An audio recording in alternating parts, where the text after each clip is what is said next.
నా ఎముకలు క్షీణించినవి. దివారాత్రులు నీ చెయ్యి నా మీద బరువుగా నుండెను. నా సారము వేసవి కాలమున ఎండినట్టాయెను. నా దోషమును కప్పుకొనక నీ ఎదుట నా పాపము ఒప్పుకొంటిని.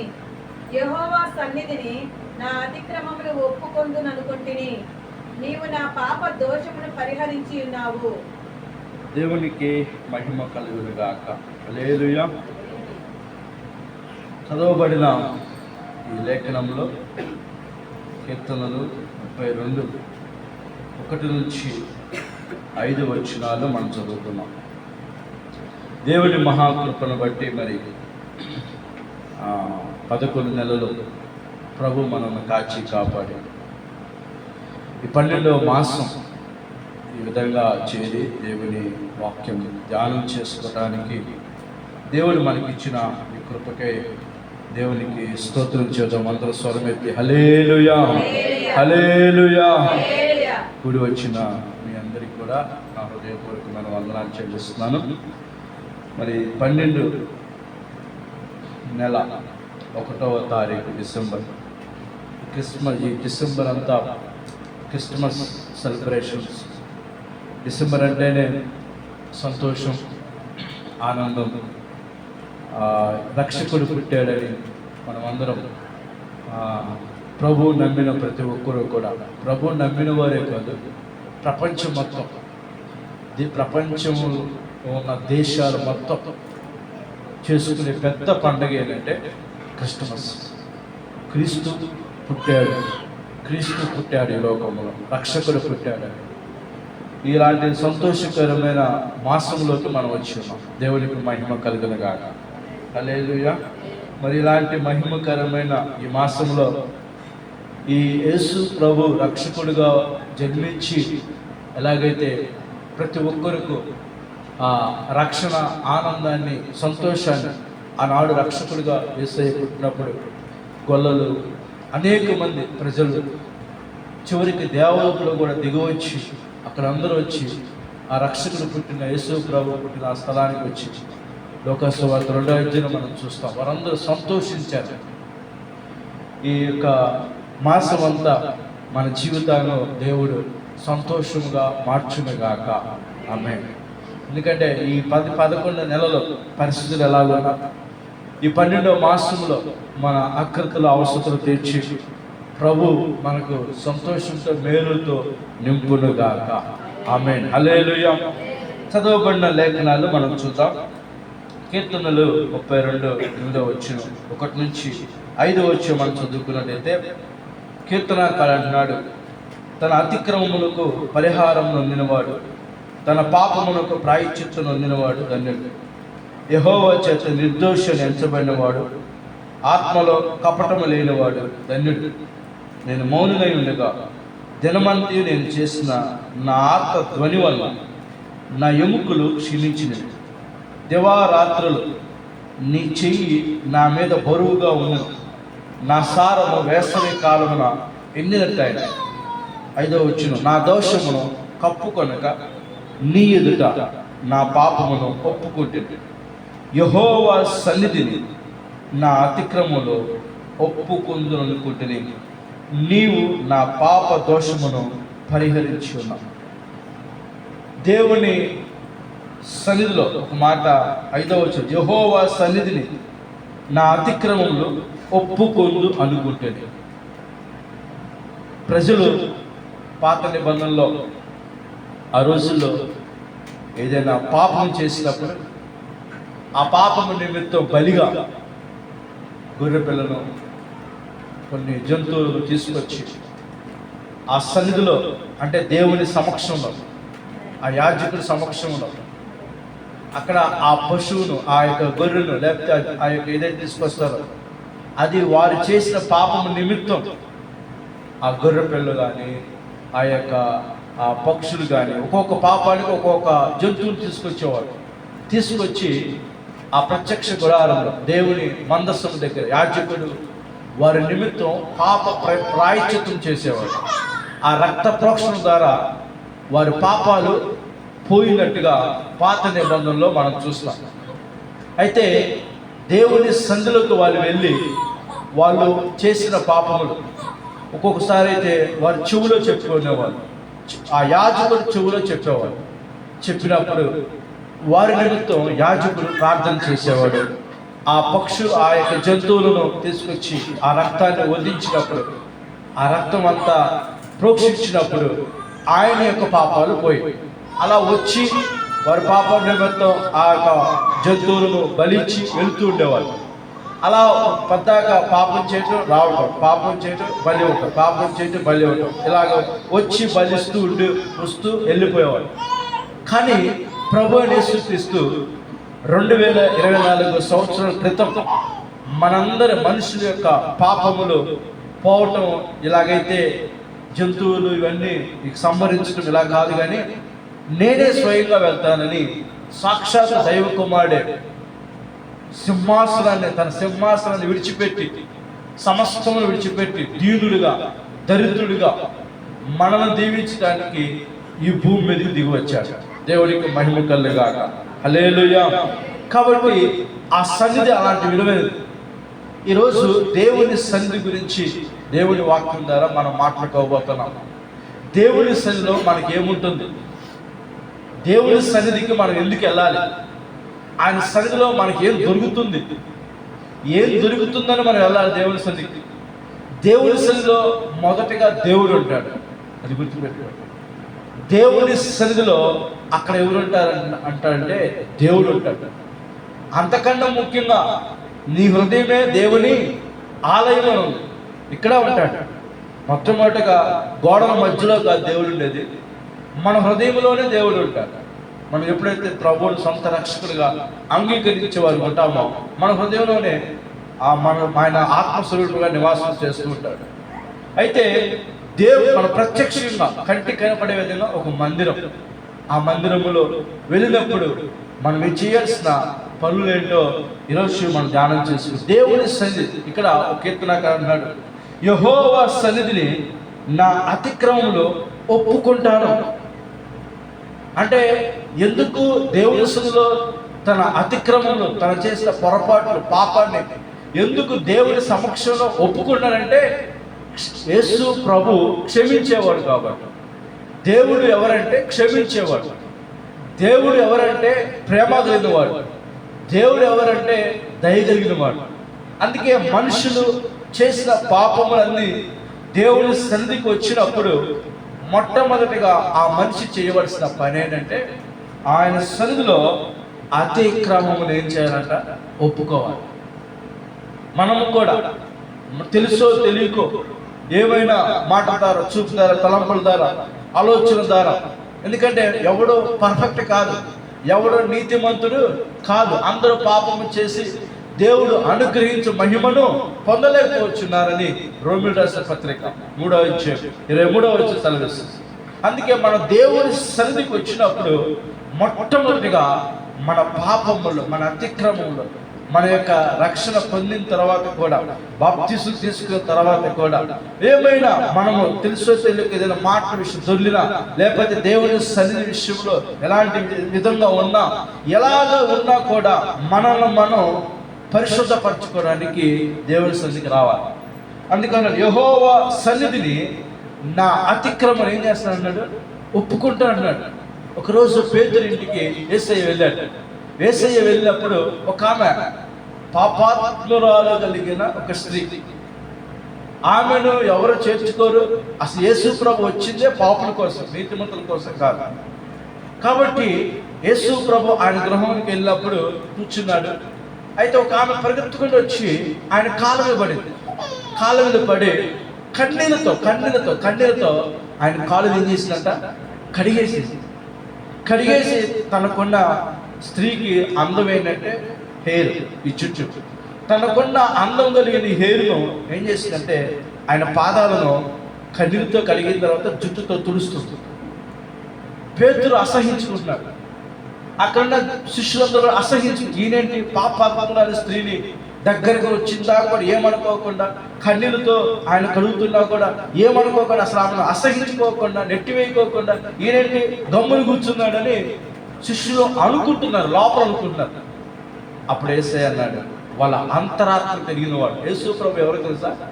మన దేవుడు ఎవరో తెలుసా? మనిషి హృదయ అంతరాత్మ కలిగిన దేవుడు. మనం మనిషి ముఖాన్ని మనం చూస్తాం, కానీ అంతరాత్మని ఎవరు చూస్తారు? ఆ దేవుడికే సాధ్యం. హృదయ అంతరంగాలను ఎరిగిన దేవుడు ఆయన. అప్పుడు యేసయ్య వెంటనే అన్నాడు మాట, బాబు పేతురు గారు, నీ ఇంటికి వచ్చాను, కనీసం కాలువలు కూడా నీళ్లు కూడా నువ్వు ఇవ్వలేదు. కానీ ఈ స్త్రీ ఉందే, ఆ స్త్రీ ఎంత ధన్యురాలంటే వచ్చి తన కన్నీరుతో నా పాదాలు కడిగేసి, నన్ను ఎక్కువ ప్రేమిస్తుంది కాబట్టి ఆమె యొక్క పాపములు అన్నీ కూడా ఏమైంది అంట, క్షమించబడింది. నువ్వు నీళ్లు కూడా ఇవ్వలేదు, ఆమె కన్నీరుతో నా కాలు కడిగేస్తుంది,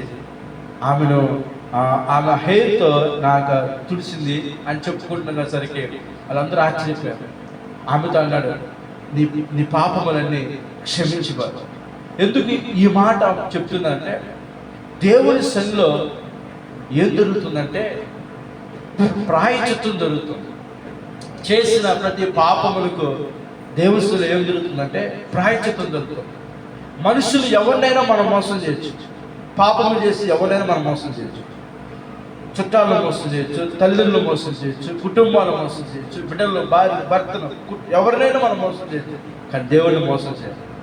అందుకే దేవుడి దగ్గర పాపమును ఏం చేయాలంట? కప్పుకోకూడదంట. ఏం చేయాలంట? ఒప్పుకోవాలంట. అతిక్రమములు దాచిపెట్టేవాడు వర్ధిల్లుడు, వాటిని ఒప్పుకొని విడిచిపెట్టేవాడు ఏమవుతాడంట? కనికరం పొందుతాడంట. దేవునికి స్తోత్రం, హల్లెలూయా. ఈరోజు మనకు మనం, ఎందుకంటే ఇందాకే మనం అనుకున్నాం, ఎవడు నీతిమంతుడు కాదు. మన ప్రభు రాజ్య భవిష్యత్తులో పాలు పొందుకోబోతున్నాం మనకు మనం. ఎందుకంటే కీర్తనాకారు అన్నాడు చూడండి, 51వ కీర్తనలో ఆయన ఒక మాట అంటాడు. 51వ కీర్తన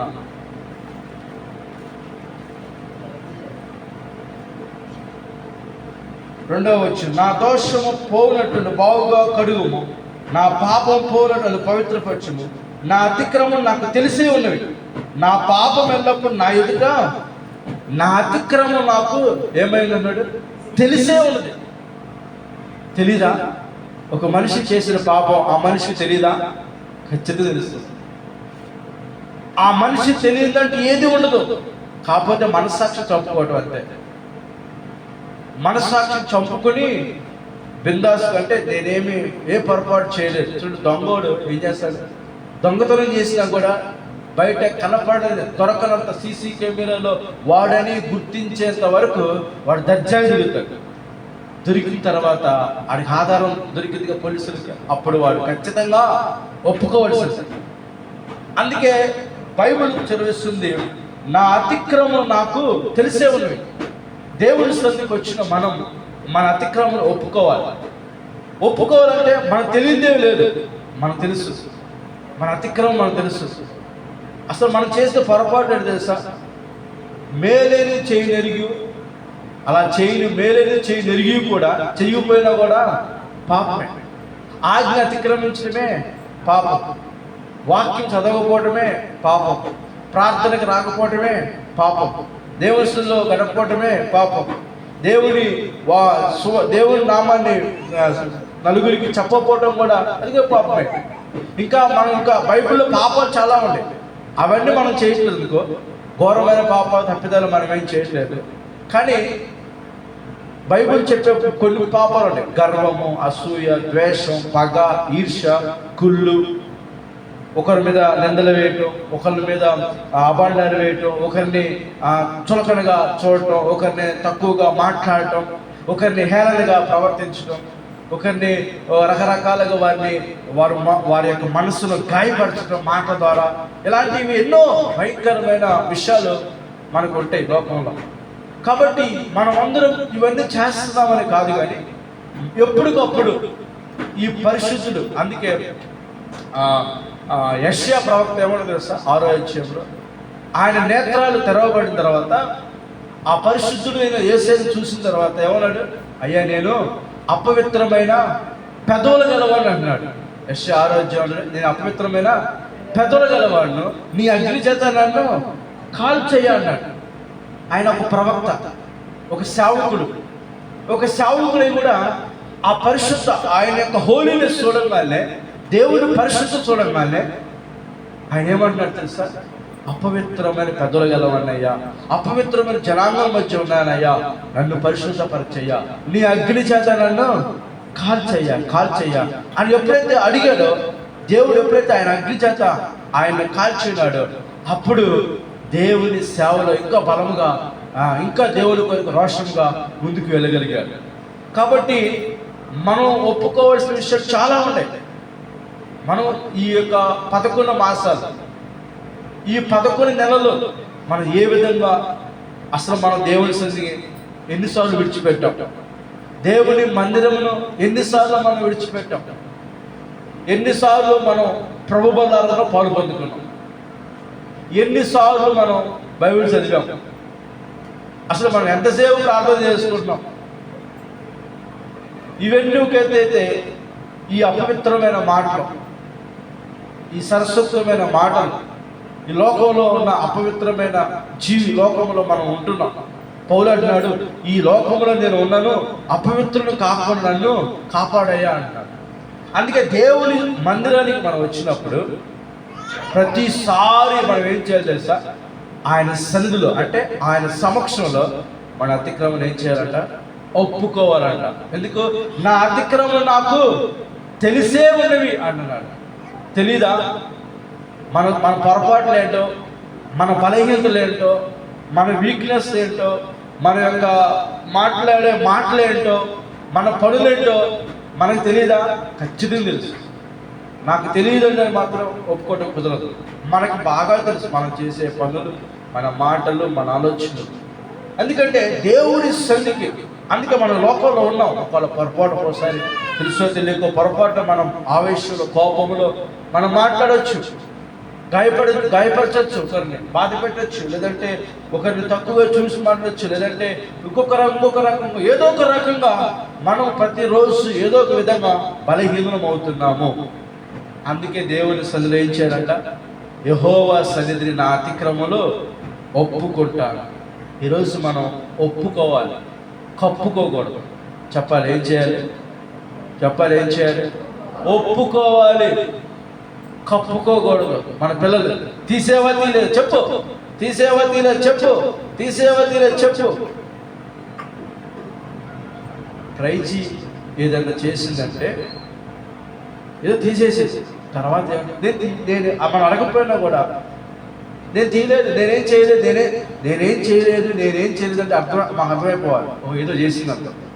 నేనేం చేయలేదు అంటే ఏదో చేసింది. అప్పుడు దబడి కొట్టాయి గట్టిగా కదండి. అంటే చేసినా కూడా నేనేం చేయలేదు అంటే ముందుగానే ఏం చేయలేదు చూడండి. ఆ వయసు నుంచే మనం ఏం చెప్పినా చెప్పకపోయినా చెడు అనేది ఏది ఎవరికి నేర్పించాల్సిన అవసరం. అది ఎక్కడుందన్నాడు దావీదు? నా తల్లి గర్భం నుంచే.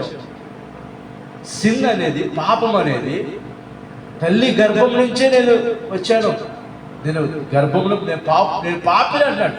నాది ఒక జన్మ పాపం అన్నాడు. అంటే పాపం అనేది మనం తెచ్చుకునేది కాదు, ప్రారంభమే మన పాపం. అందుకే ఎప్పటి వరకు ఈ పాపం అంటే మనం ఈ లోకంలో మరణించేంత వరకు మనల్ని మనం శుద్ధి చేసుకుంటూనే ఉండాలి. It is a continuous process. ఏదో ఒక వారం, ఒక రోజు శుద్ధి చేసుకునే కాదు. జన్మ పాపం, తర్వాత కర్మ పాపం, మనం చేసుకునే పనుల వల్ల వచ్చే పాపాలు, తర్వాత మన మాట ద్వారా వచ్చే పాపాలు, మన మాట ద్వారా శ్రమలు, మన నోటి మాట ద్వారా. అంటే కదా, ఆమె నోరేనండి ఆమె కొడుతుంది, ఆయన నోరేనండి ఆమె కొడుతుంది. నోరు మంచిదైతే ఏమంటారు? ఊరు మంచిదండి. చూడండి, ఈ నోరే ఇస్ వెరీ డేంజరస్. ఈ టంగ్ ఉంది తెలుసా, పాప ప్రపంచం అని ఎవరన్నారు? యాకోబు అన్నారు, డాక్టర్ యాకోబు గారు అన్నారు. పాప ప్రపంచం. అందుకే టంగ్ శ్రమలు విస్తరించిన కారణం కూడా నాలుక. కాబట్టి ప్రియమైన దేవుని బిడ్డలారా, ఈరోజు మన ప్రభురాత్రి భోజనంలో మనం పాల్పంచుకోబోతున్నాం. ఇక్కడ కీర్తన, నా అతిక్రమం నాకు తెలిసే ఉన్నాయి. అంటే మనము కూడా మన అతిక్రమలు మనకి ఏమై ఉన్నాయంట? తెలిసే ఉన్నవి. కాబట్టి ఆయన సన్నిధిలో మనం ఏం చేయాలంట? ఒప్పుకోవాలి, కానీ కప్పుకోకూడదు. కప్పుకోకూడదు. అందుకే మనం ఎప్పటికప్పుడు శుద్ధి చేసుకుంటూ ఉండాలి. బంగారం ఇంకా షైనింగ్ చేస్తూ ఉంటే, ఇంకా కాలుస్తూ ఉంటే ఏమొచ్చిందంట? ఇంకా ఇంకా ఇంకా షైనింగ్ వస్తూ ఉంటాడు. ఆ బంగారం ఇంకా ఇంకా మెరుగు పెడతా ఉంటే ఇంకా ఇంకా ఇంకా ఇంకా అలాగే మనం శుద్ధి చేసుకుంటా ఉంటే మనం ఒప్పుకుంటా ఉంటే చాలామంది అంటారు, నా అంత నీతిమంతులు లేడు అనుకుంటారు, నా అంత పరిశుద్ధులు లేడు అనుకుంటారు, నా అంత గొప్పవాళ్ళు లేదు. అది విశ్వాసానికి సేవకుడైనా ఐఆమ్ పర్ఫెక్ట్ అంటారు. కానీ దేవుడి దృష్టిలో నోబడి పర్ఫెక్ట్. ఎవడు పరిశుద్ధుడు కాదు. పరిశుద్ధతలో కూడా మనం వెళుతున్నామే కానీ పరిశుద్ధుడు అయితే ఇక్కడ ఉండరు. ఖచ్చితంగా దేవుడు తీసుకెళ్ళిపోతాడు. అందుకే పరిశుద్ధుడు ఎప్పుడవుతారంటే దేవుడి రాజ్యంలోకి వెళ్ళేటప్పుడు ఆ తీర్పు తెచ్చే టైంలో ఇగో వాడి క్రియలు బట్టి దేవుడు వాడికి ఏం చేస్తాడంట? తీర్పు తీరుస్తాడు. కాబట్టి మొదటిగా దేవుని సన్నిధిలో మనం ఏం చేయాలంట? మన అతిక్రమలు ఒప్పుకోవాలి, కప్పుకోకూడదు. హల్లెలూయా. రెండవదిగా మనం చూద్దాం 62:8 కీర్తనలు 62:8.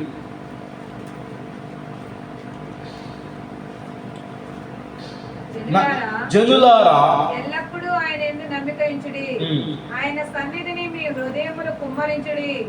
దేవుడు మనకు ఆశ్రయము. ఆయన సన్నిధిని ఏం చేయాలంట? మీ హృదయాలు కుమ్మరించాలి. ఎన్ని రోజులైంది మన హృదయాలను కుమ్మరించి? ఎంతసేపు అయింది మన దేవుని సన్నిధిలో మన హృదయాన్ని కుమ్మరించి?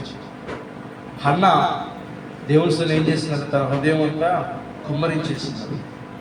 ప్రియమైన దేవుని బిడ్డరా, దేవుని సన్నిధికి వచ్చినప్పుడు మన హృదయాలను కుమ్మరించాలి. ఏదో హడావడిగా వచ్చి హడావడిగా ప్రార్థన చేస్తుంది, హడావడిగా కాదు మాట వినేసి హడావడిగా వెళ్ళిపోతే దాని ద్వారా పెద్ద ఏమి చేంజెస్ ఏమి ఉండదు, మార్పే ఉండదు. హన్న బిడ్డలు వెళ్ళిన టైంలో తొక్కా క్రాంతురాలే వెళ్ళి దేవుని సన్నిధిలో కుమ్మరించబడింది. తన హృదయాన్ని కుమ్మరించేసుకుంది. దేవుని సన్నిధిలో మొదటిగా మన అతిక్రమలు ఒప్పుకోవాలి. రెండవది మన హృదయాలను కుమ్మరించాలి.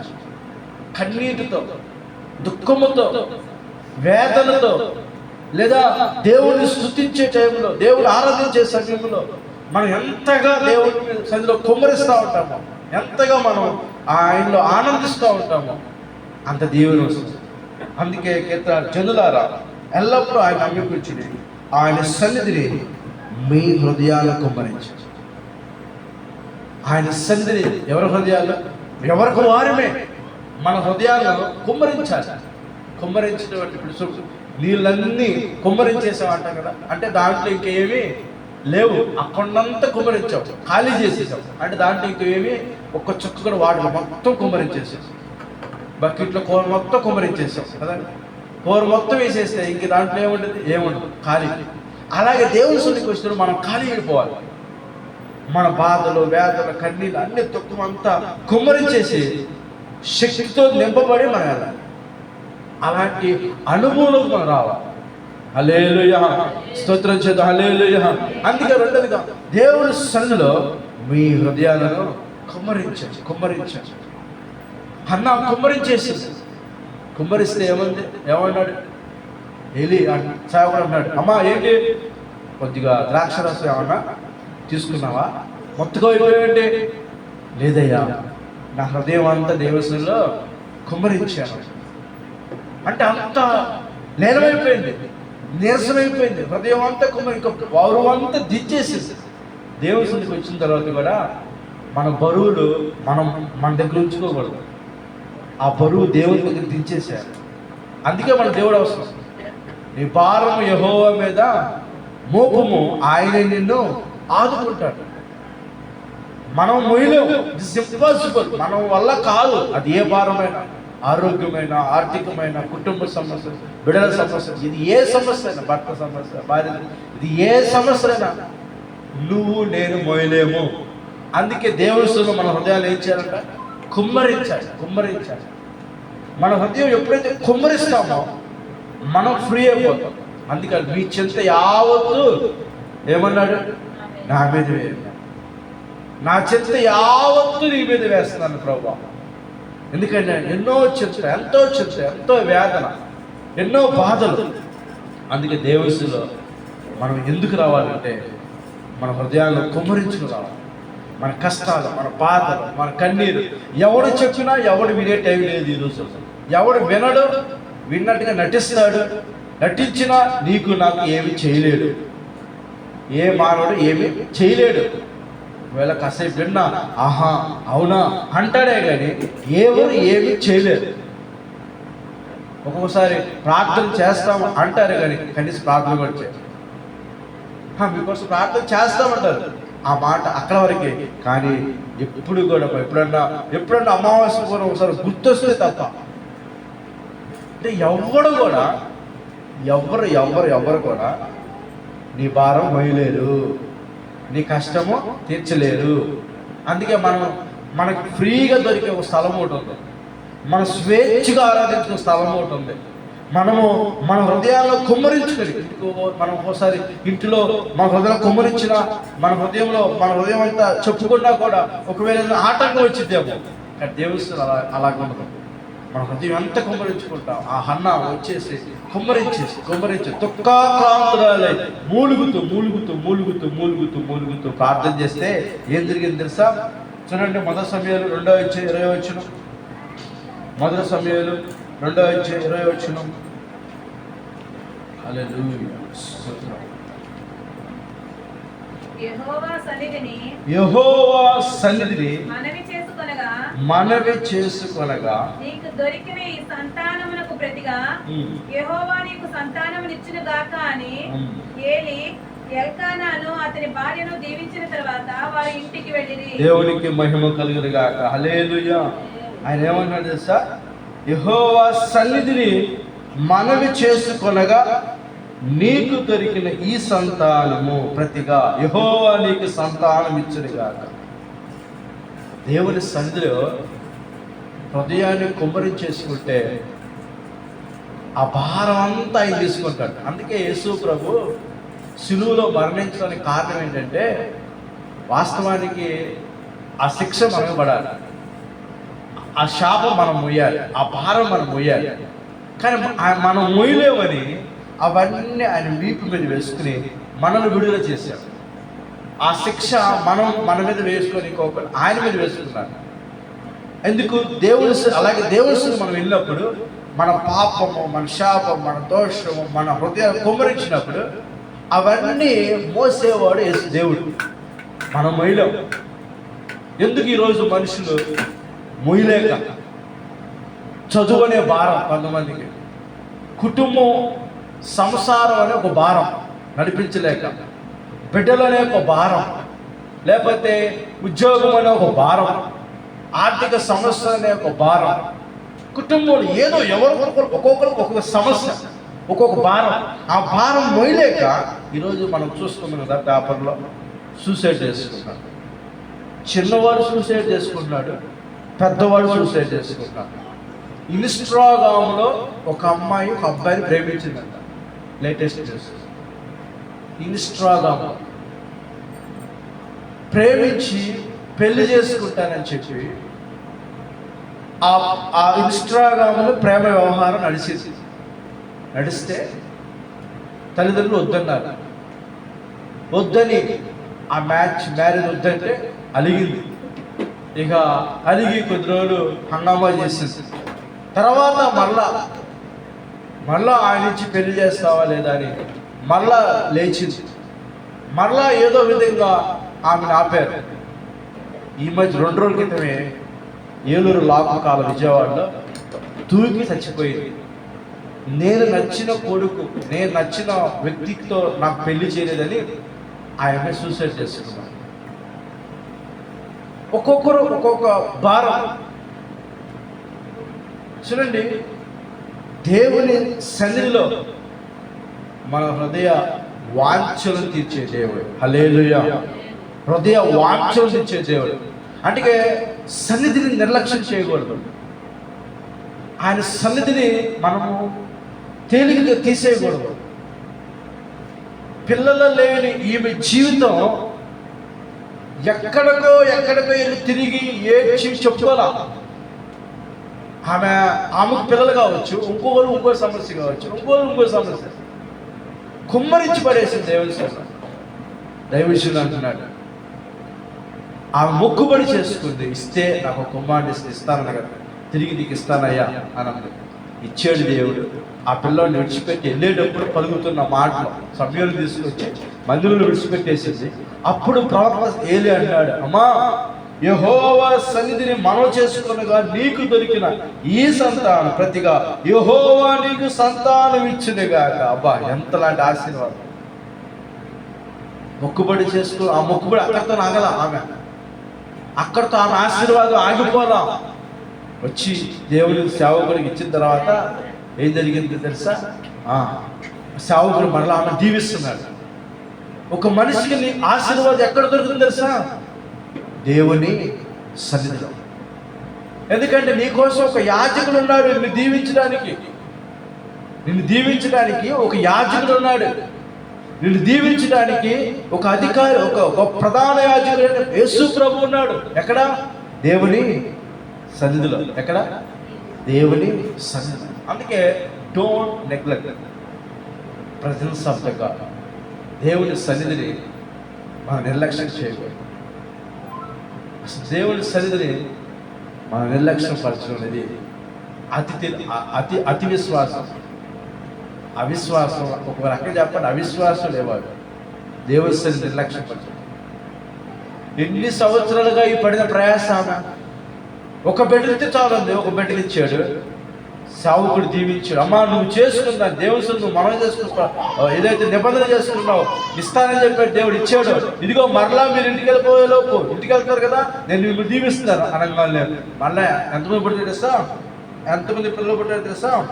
చూడండి, మళ్ళా ఏలి ఎలక అతను భార్య దీవించుతారు. ఇంటికి యెహోవా హన్నా దర్శించ గర్భవతి 3 కుమారులు 2 కుమార్తెలు, మొత్తం 5. దేవుడికి స్తోత్రం, హల్లెలూయా. స్తోత్రం గట్టిగా దగ్గర చెప్తాము, హల్లెలూయా. అందుకే దేవుని సన్నిధిలో నువ్వు కాచే కన్నీరు, నువ్వు చేసే ప్రార్థన, ఆయన కన్నీటి, మన కన్నీటినంటే ఆయన గుడిలో దాచబడుతుంది. అవి వేస్ట్ కాదు, వ్యర్థము కాదు.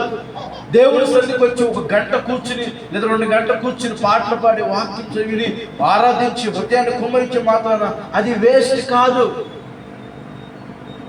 చూడండి, ఈరోజు దేవుడి సన్నిధికి వెళ్తే టైం వేస్ట్ అయిపోతుందని, చదువుకోవడం టైం ఉండట్లేదని, లేదా ఫంక్షన్కి టైం ఉండట్లేదని, లేకపోతే అటు పనులకు టైం ఉండట్లేదని దేవుడి సన్నిధిని నిర్లక్ష్యపరిచే ప్రజలు ఈ రోజుల్లో చాలా మంది మనకు కనపడుతుంటారు.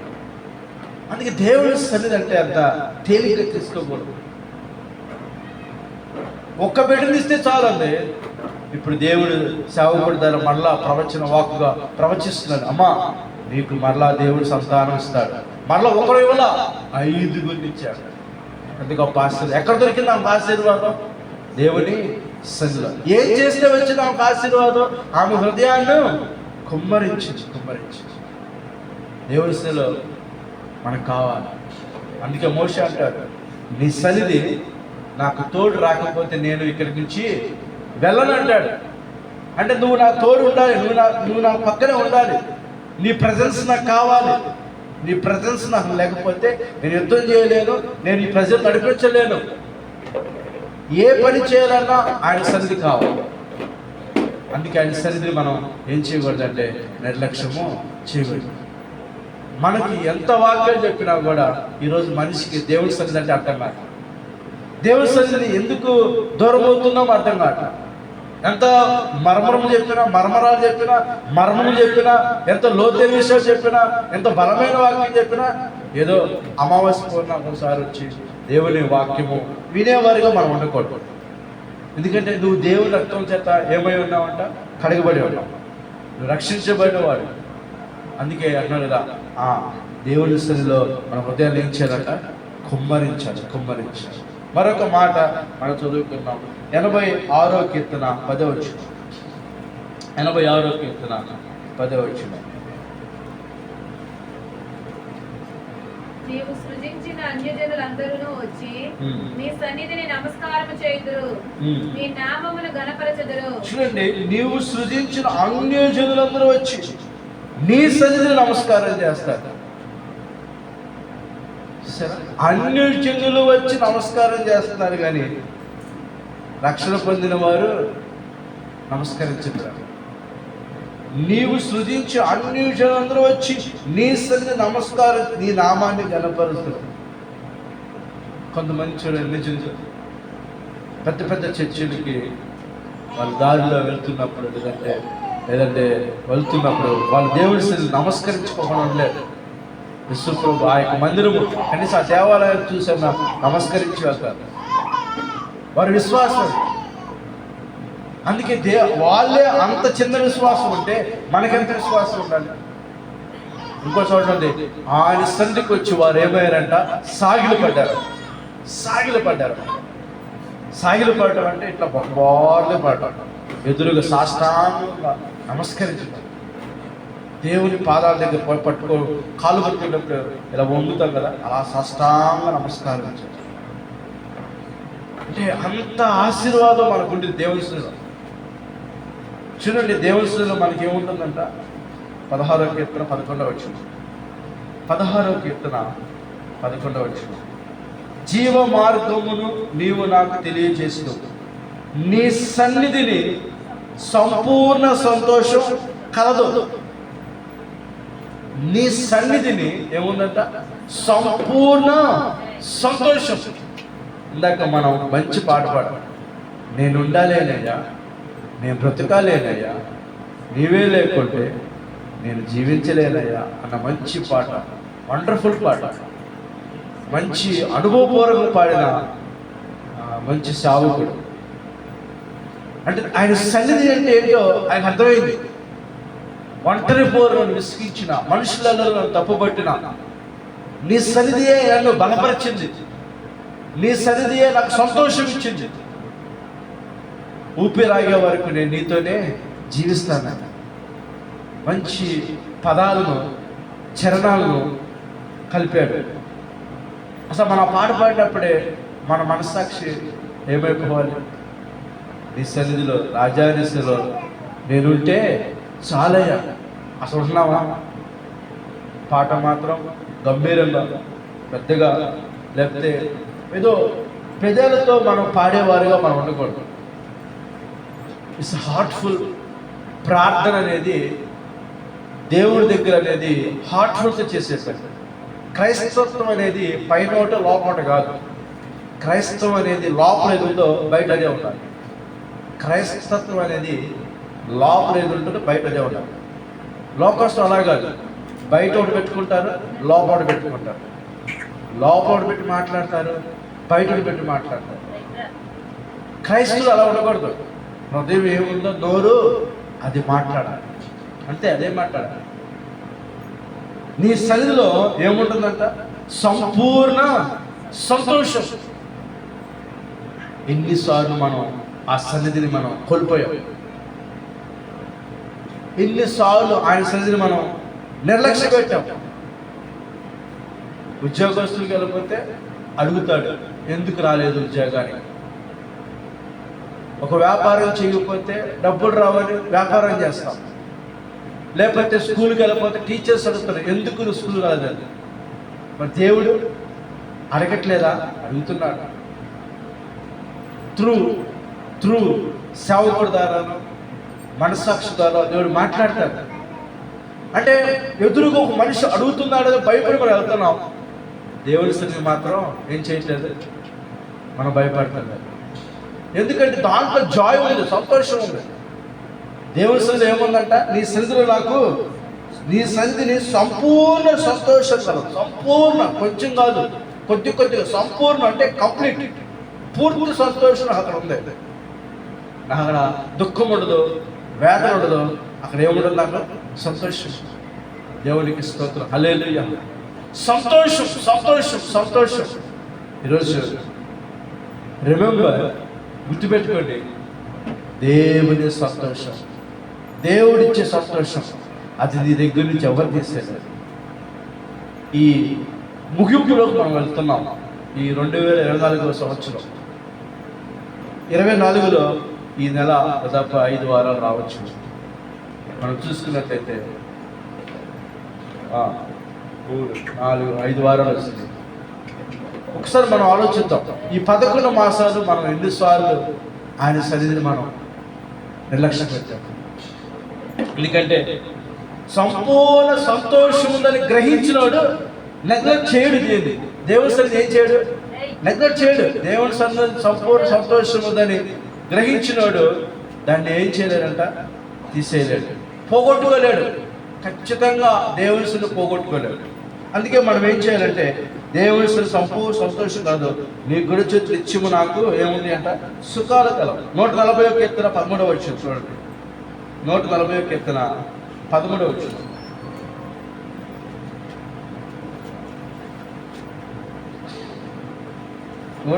కీర్తన 13వ వచనం. నిశ్చయముగా నీతిమంతులు నీ నామమునకు కృతజ్ఞతాస్తుతులు చెల్లించెదరు, యథార్థవంతులు నీ సన్నిధిని నివసించెదరు. చూడండి, యథార్థవంతులు నీ సన్నిధిని ఏం చేస్తారంటే నివాసిస్తారు. ఏలి కుమారులేమో వారి నివాసం వేరుగా ఉంది. చిన్నోడు బాలుడైన సమయాలు ఎక్కడ పడుకున్నారంటే దేవుని సన్నిధిలో పడుకున్నాడు. మాస్టర్ గారి పిల్లలేమో ఎక్కడెక్కడ ఉన్నారు.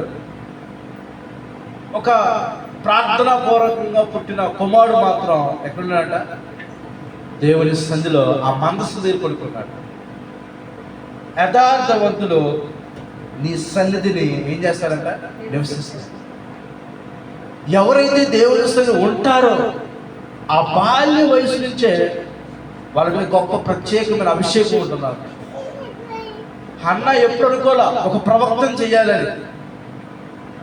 జస్ట్ వాగ్దాన పుత్రుడు ప్రార్థించింది, ఇచ్చేది, వదిలిపెట్టేసింది. నీ చిత్తం ప్రభు అంతే. ఏలి కూడా ఈయన నాకంటే గొప్ప ప్రవక్త అవుతాడని ఎప్పుడు కూడా ఊహించుకోవాలి. కానీ సమయాలు పెద్దవాడైన తర్వాత ఏమయ్యాడు? గొప్ప ప్రవక్త అయ్యాడు. ఆయన మాటను దేవుడు రూఢిపరిచాడు. ఆయన ఏ మాట చెప్తే ఆ మాట.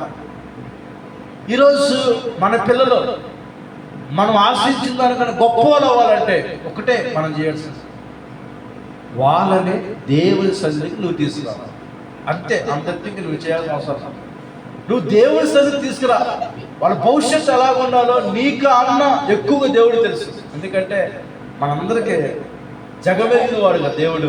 సృష్టి సమస్త ఎరిగిన వాడు, భవిష్యత్తు ఎరిగిన వాడు, ప్రజెంట్ ఎరిగిన వాడు, గతకాలంలో ఏం జరిగింది కూడా దేవుడు తెలుసు. కానీ మనకి ప్రస్తుతమే తెలుసు, గతం తెలియదు, భవిష్యత్తు కూడా మనకు తెలియదు. కానీ దేవుడికి ప్రజెంట్, పాస్ట్, ఫ్యూచర్ 3 తెలుసు. అందుకే మన పిల్లలను దేవుని సన్నిధిలో మనం ఉంచాలి. ఏలి పిల్లలేమో ఎక్కడెక్కడ ఉన్నారు, చివరికి వాళ్ళు భయంకరంగా తయారయ్యారు. కానీ ఒక ఒక స్త్రీ, ఆమె ప్రార్థనాపూర్వక పుట్టిన పిల్లని మందిరములో విడిచిపెట్టింది, సన్నిధిలో విడిచిపెట్టేసింది. ఆ మందస్సు పడుకున్నాడు. బాలుడు చిన్నప్పుడే ఏమన్నాడు? దేవుని స్వరం విన్నాడు. ఈరోజు మనం అది చేయాలి, ఇది చేయాలనుకుంటున్నాం, ఓకే. కానీ అంతకన్నా గొప్పగా చేస్తాడు దేవుడు. ఈరోజు మన పిల్లల పట్ల లేదా మన కుటుంబం పట్ల, ఎందుకంటే దేవుని సన్నిధి మన నివాసం చేసేది ఉన్నారు. కీర్తనలు అంటారా, నీ సన్నిధిలో పక్షులకు చోటు ఉన్నది. ఎక్కడంటే పోయి చూడండి, కీర్తనలు, నివాసము దొరుకును 85. హల్లెలూయా. 4వ వచనం 85, 44. నీ మందిరమునందు నివసించువారు ధన్యులు, వారు నిత్యమును స్తుతిందురు.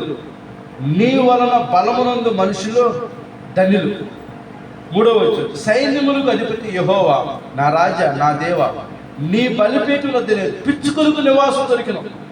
పిల్లలు పెట్టుటకు వానకోవులకు గూటి స్థలము దొరికింది, పిచ్చుకలకు నివాసం దొరికిందంట. ఎంత గొప్ప విషయం చూసారా? పెద్ద పెద్ద మందిరం, పెద్ద పెద్ద బంగ్లా, పెద్ద పెద్ద మందిరాల్లో అక్కడక్కడ పౌరులు పడతాం, కొన్ని పక్షులు అక్కడ నివాసం చేస్తాం. దేవుడు మనుషులకే కాదు, జంతువులకు, పక్షులకు కూడా ఆయన దేవుడే ఉన్న దేవుడు. వాటిని కూడా ఆశ్రయించే దేవుడు. ఆకాశ పక్షులు చూడ విత్తవు కోయవు, వాటికి ఆహారం పెడుతుంది ఎవరు? నేను కదా అంటాడు దేవుడు. కాబట్టి ఈరోజు మనం చూస్తే యథార్థవంతులు ఆయన సన్నిధిని, మన పిల్లలు మనము యథార్థవంతులుగా ఉంచాలంటే ఆయన సన్నిధిలో మనం నివాసిస్తే వాళ్ళకి ఈ లోకము కన్నా ఏ విషయాల కన్నా ముఖ్యంగా ఒక దేవుడి సన్నిధిని మనం అలవాటు చేస్తే, దేవుడి సన్నిధి తీసుకురావటం మనం అలవాటు చేస్తే, బావుడు నడవలసిన వారికి నేర్పండి, పెద్దవాడు వాడు దాని నుండి ఏమనంట తొలగిపోడు. ఇవి తెలియవా? మనకి తెలుసు. మరి ఎక్కడ మనకి లోపం? చూడండి, దేవుడి సన్నిధి అంటే అంత ఆశీర్వాదం. చూడండి, ఈరోజు దేవుడి సన్నిధి అంటే ఎంతోమంది పిల్లలు నిర్లక్ష్యత, పెద్దవాళ్ళు నిర్లక్ష్యత. దీన్ని మనం తక్కువగా చూడకూడదు. దేవుడి సన్నిధి యాజకులు చెప్తున్నాడు సంఖ్యాకాండంలో, యెహోవా తన సన్నిధి కాంతి నీ మీద ప్రకాశింపచేయడు, ఆయనను కరుణించి కాపాడుగా. కానీ అక్కడ దేవుడి సన్నిధిలో యాజకుల ద్వారా ఆ దీవెని నువ్వు పొందుకోవాలి. ఈ దేవుడు సేవకుల ద్వారా ఆశీర్వాదం నీకు ఇస్తాడు. తన సన్నిధి కానీ నీ మీద కరుణించు, ప్రకాశించునుగా అంటాడు. కాబట్టి మనం దేవుని సన్నిధిని విడిచిపెట్టేవారుగా ఉండకూడదు. చూడండి, లాస్ట్గా 8 సామెతలు 8:30 8:30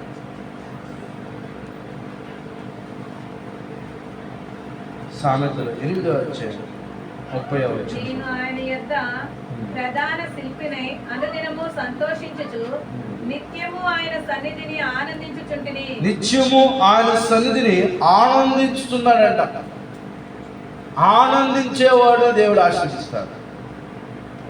దుప్పి నీటి వాగుల కొరకు ఆశపడుచున్నట్లు, దేవా నీ కొరకు నా ప్రాణము ఆశపడుచున్నది. సన్నిధి యొక్క విలువ, ఆశ డిజైర్ ఉండాలి. ఏదైనా ఏ పని చేయాలన్నా డిజైర్ ఉండాలి, కోరిక ఉండాలి. ఈరోజు మనిషికి అన్నిటి మీద కోరిక ఉంది. సంపాదన మీద కోరిక ఉంది, లోకంలో పేరు ప్రఖ్యాతుల మీద కోరిక ఉంది, 4 రూపాయలు అలకేసుకోవాలని కోరిక ఉంది, ఉద్యోగం చేయాలి కోరిక, ఆ పని ఈ పని చేయాలి కోరిక, కుటుంబం బిడ్డలు పోషణ అన్ని చూసుకోవాలని కోరిక, అన్నిట్లో ఉంది కోరిక, వాంఛ. దేవుని సన్నిధి మీద మాత్రం ఏమి లేదంట. ఈరోజు మనిషికి వాంఛ లేదు.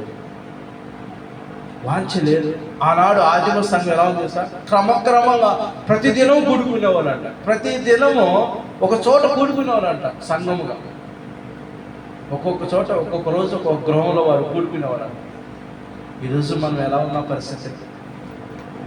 ఈరోజు మనం ఏదో వారానికి ఒకసారి వచ్చే విశ్వాసలాగా మనం ఉంటే అది కరెక్ట్ అయిన భక్తి కాదు, అది మంచి ఆత్మీయ విశ్వాసం కాదు. ఇంకా అన్నాడు, ఆయన సన్నిధిలో నాకు ఆనందం, ఆయన సన్నిధిలో నాకు ఏముంటుందంట? ఆనందం. ఆయన సన్నిధిని ఆనందించుచుని, ఆనందం, joy, rejoice in the Lord. యెహోవా యందు ఆనందించండి. మరలా చెప్తాను, యెహోవా యందు ఆనందించని పోరండి. ఈరోజు ప్రతి సమస్యకి జవాబు దేవుని సన్నిధి. గుర్తుపెట్టుకో, నువ్వు ఏ సమస్య గుండా వెళ్ళినా ఆ సమస్యకి నీకు జవాబు రావాలంటే దేవుని సన్నిధి. నీ కుటుంబం బిడ్డలు భవిష్యత్తు, లేకపోతే ఎవరికి ఏ సమస్య వచ్చినా మన భవిష్యత్తు అంతా బాగుండాలన్నా నెగ్లెక్ట్ చేయకూడదు. దేనికంటే దేవుని సన్నిధి. అక్కడ ఆనందం, సంతోషం ఉంటాయి. చివరిగా ఒక మాటని ప్రార్థన చేస్తున్నాము. కొలస్సీయులకు రాసిన పత్రిక 1:22 పౌలుగా చెప్తున్నాడు. కొలస్సీయులకు రాసిన పత్రిక 1:22 తన సన్నిధిని పరిశుద్ధులుగాను నిర్దోషులుగాను నిరపరాధులుగాను నిలవబెట్టుటకు ఆయన మాంసయుక్తమైన దేహమందు మరణము వలన ఇప్పుడు మిమ్మల్ని సమాధానపరచెను. పునాది మీద కట్టబడిన వారై చాలు. తన సన్నిధిని పరిశుద్ధులుగాను నిర్దోషులుగాను నిరపరాధులుగా నిలవబెట్టుటకు మనము మన యొక్క మెయిన్ గోల్ ఏంటి? మనందరికీ ఆయన రాకడలో ఎత్తబడాలి. చివరిగా ఫైనల్ టచింగ్ ఏంటి? ఫినిషింగ్ టచింగ్ అంట కదా, అయిపోతుంది. ఫినిషింగ్ టచింగ్ అంటారు.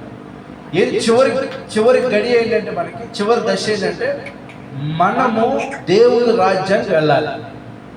ఆ వెళ్ళటానికి ముందు మనము సంఘములో చేర్చి వాక్యము ద్వారా మనల్ని ఏం చేస్తారంటే ఉదక స్నానం చేపిస్తారు.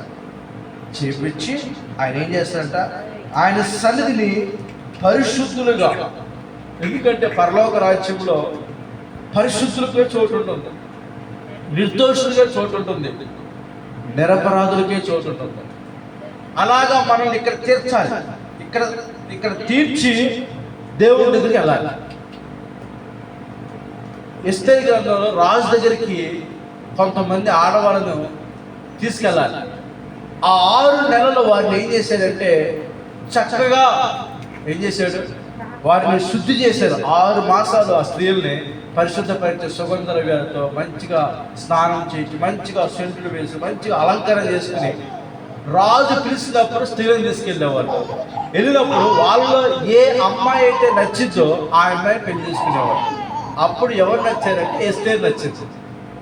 ఒక రాజు దగ్గరికి వెళ్తానికే 6 నెలలు ట్రైనింగ్ కావాలి. ఇక్కడ ఒక ఉద్యోగంకి వెళ్ళాలంటే ముందు ట్రైనింగ్ ఇస్తారు. ట్రైనింగ్ లేకపోతే డైరెక్ట్ ఉద్యోగం పోస్టింగ్ ఇవ్వరు.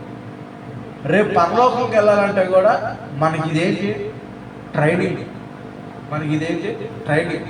ఈ ట్రైనింగ్లో మనం ఏమవ్వాలంటే పరిశుద్ధులుగాను, నిర్దోషులుగాను, నిరపరాధులుగా మనం మారటానికి నిలవబెట్టుకు ఆయన మాంసయుక్తమైన దేహమందు మరణం వల్ల ఇప్పుడు మిమ్మల్ని ఏం చేశారంట, సమాధానపరచడం. హల్లెలూయా.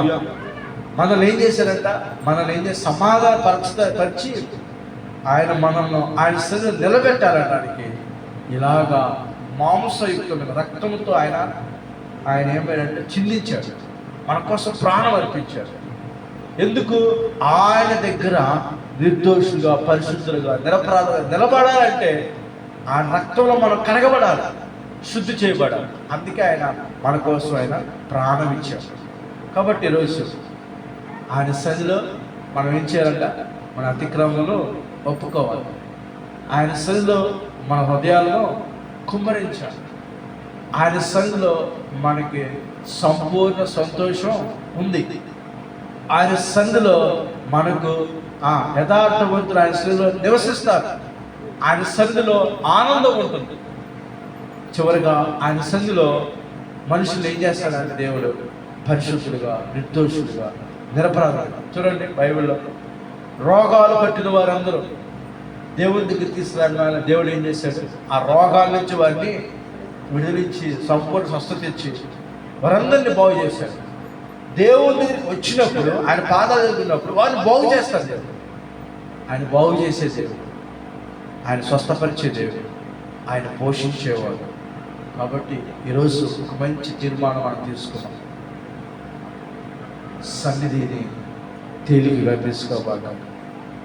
చివరికి ఒక మాట అన్నాడు చూడండి, 51వ కీర్తనలో దావీదు అన్నాడు, నీ సన్నిధిని నా దగ్గర నుండి తీసివేయబాకు అన్నాడు. ఎందుకు? అంత విలువైనది దేవుని సన్నిధి. అందుకే దావీదు అన్నాడు, తన పాపముల అతిక్రమం దేవుని దగ్గర ఒప్పుకున్న తర్వాత, అయ్యా ఒకవేళ నా మీద కోపముతో ఏమో 11వ, నీ సన్నిధి నుండి నన్ను త్రోసివేయబాకు, నీ పరిశుద్ధాత్మ నా యొద్ద నుండి తీసివేయబాకు, నీ రక్షణను నాకు మరలా పుట్టించు, సమ్మతి గల మనసు కలుగు చేసి నన్ను దృఢపరచు, నీ సన్నిధి నుండి నన్ను త్రోసివేయబాకు. అంటే దాని విలువేంటో దావీదుకి అర్థమవుతుంది. అయ్యా నీ సన్నిధి నుంచి నన్ను త్రోసివేయకు. నేను ఒప్పుకుంటున్నాను, నా అతిక్రమం ఒప్పుకుంటున్నాను, నా పాపంలో ఒప్పుకుంటున్నాను, నాకు తెలిసే ఉన్నవి, నా అతిక్రమం నాకు కలం తెలిసే ఉన్నవి, నన్ను క్షమించాను. ఎందుకంటే దావీదు తెలుసు ఆయన సన్నిధిలో సంతోషం ఉంటుంది, ఆయన సన్నిధిలో ఆనందం ఉంటుంది, ఆయన సన్నిధిలో ప్రార్థన చేస్తే ఎంత గొప్ప గొప్ప కార్యాలు జరుగుతాయో. ఈరోజు ఆయన సన్నిధి విలువేంటో దేవుడు మరొకసారి మనతో మాట్లాడుతున్నాడు. ఇది గమనించుకుని, అది గ్రహించి, ఏదో మనం వినేసి వెళ్ళిపోయే విశ్వాసం మనం ఉండకూడదు. ఈరోజు వాక్యం తెలియదని ఎవరు లేదు, చిన్నపిల్లలకు కూడా తెలుసు. వాక్యం తెలియటం గొప్ప విషయం కాదు, పాటించడం గొప్ప విషయం. చదువు వస్తే కాదు, చదువుతో ఆ చదువులో సంస్కారం ఉండాలి. కొందరు చదువుతారు, బుద్ధి ఉండదు, జ్ఞానం ఉండదు, సంస్కారం ఉండదు, జ్ఞానంగా మాట్లాడరు. చదువు అయితే పిహెచ్డీలు, ఎంహెచ్డీలు, డిహెచ్డీలు చేస్తూ ఉంటారు, కానీ పద్ధతిగా ఉంటారు. చదువు కంతులతో పాటు సంస్కారం ఉండాలి. అలాగే వాక్యం తెలియటం గొప్ప విషయం కాదు, ఇది మనకు తెలియని విషయాలు కాదు. ఇవి మనం పాటిస్తున్నామా లేదా, ఇవి మనం మన జీవితంలో అప్లై చేసుకుంటున్నామా లేదా, మన పిల్లలను దేవుడి స్థితిలోకి తీసుకొస్తున్నామా లేదా, ఒక్కసారి మనం పరిశీలన చేసుకుని మరి దేవుని రాజ్యంలో ఆయన నిత్యాన్ని ప్రవేశించాలంటే దేవుడి శరీరం రక్తంలో మనం పాలు పొందుకోవాలి. కాబట్టి మనం పరిశుద్ధపరచుకున్నాం. మనం ఈరోజు ఒక మంచి మనస్సాక్షితో మంచి తీర్మానం తీసుకుని ఆయన శరీరంలో, ఆయన రక్తంలో మనం పాలు పొందుతాం. దేవుడి కొద్ది మాటలు దీవించి ఆశీర్వదించిన గాక. ఆమేన్. ప్రార్థన చేసుకున్నాం. అందరం కళ్ళు మూసుకున్నట్లయితే అవకాశం ఉన్న అందరూ మీరు ఎలా ప్రార్థించాలో, మోకరించాలో, నిలబడాలి. ఒక్క 2 నిమిషాలు వ్యక్తిగతంగా నోరు తెరిచి ప్రార్థన చేసుకుందాం. ఎవరికి వారు వ్యక్తిగతంగా ఒక 2-3 నిమిషాలు ప్రార్థన చేసుకుందాం. ఆయన సన్నిధిలో మనం ఒప్పుకోవాలి, కప్పుకునేవారిగా మనం ఉండకూడదు. ఆయన సన్నిధిలో మనము పరిశుద్ధులుగా మార్చబడేదే దేవుని సన్నిధి, నిరపరాధులుగా మార్చబడేది దేవుని సన్నిధి, నిర్దోషులుగా మార్చబడే దేవుని సన్నిధి. నీ సన్నిధిని నన్ను త్రోసివేయదన్నాడు దావీదు. త్రోసివేయదయ్యా, నన్ను త్రోసివేయదయ్యా. హన్నా సన్నిధి విలువేమి తెలుసుకుని మొరపెట్టేది. ఈరోజు ఆయన సన్నిధి విలువేంటో ఒక్కసారి ఆలోచించండి. 11 మాసాలు అయిపోయింది, 12వ మాసంలో మనం వచ్చి ఉన్నాం. ప్రార్థన చేసుకుందాం. అందరం అలాగే కళ్ళు మూసుకుందాం. అందరూ అలాగే నోరు తెచ్చి ప్రార్థన చేసుకుని ఎవరికి వారు వ్యక్తిగతంగా 2 నిమిషాలు ప్రార్థన చేద్దాం.